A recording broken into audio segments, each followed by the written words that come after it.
Легкая, вызывающая улыбку история, где в декорациях Волжский берег и деревенский быт. Все это о спектакле «Кадриль». Сегодня на сцене Чувашского ТЮЗа премьера. Комедия в двух действиях на чувашском языке по пьесе Владимира Гуркина «Прибайкальская кадриль». Наша съемочная группа побывала на генеральной репетиции.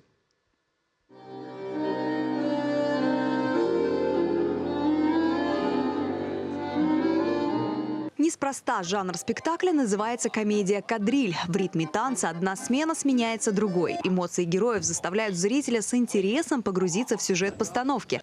Захватывающая комедия об отношениях двух деревенских супружеских пар, которые ни с того ни с сего решились на авантюру. Устав от скучной семейной жизни, две соседки Лида и Валя совершили обмен мужьями. Бывает иногда, знаете, в жизни такие ситуации, когда нам кажется, что чужой кусочек он больше, чужой кусочек он слаще, вот, и нам его хочется попробовать. Спектакль учит тому, чтобы все-таки ценить то, что у тебя уже сегодня есть, то, чего ты достиг таким трудом, сохранить это все. Как признается заслуженный артист Чувашии Виталий Сергеев, роль Сани Арефьева ему очень близка. По его мнению, веселая история из жизни сельчан непременно заинтересует зрителей и доставит удовольствие самим актерам. Я играю простого деревенского жителя.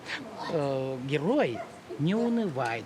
Он смотрит как бы все равно будущее с улыбкой. Всегда есть надежда.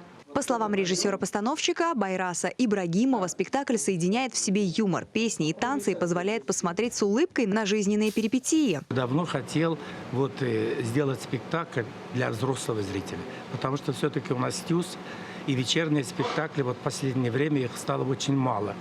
И еще у нас есть возрастные актеры, которые хотят для себя иметь такой забойный спектакль, такую комедию.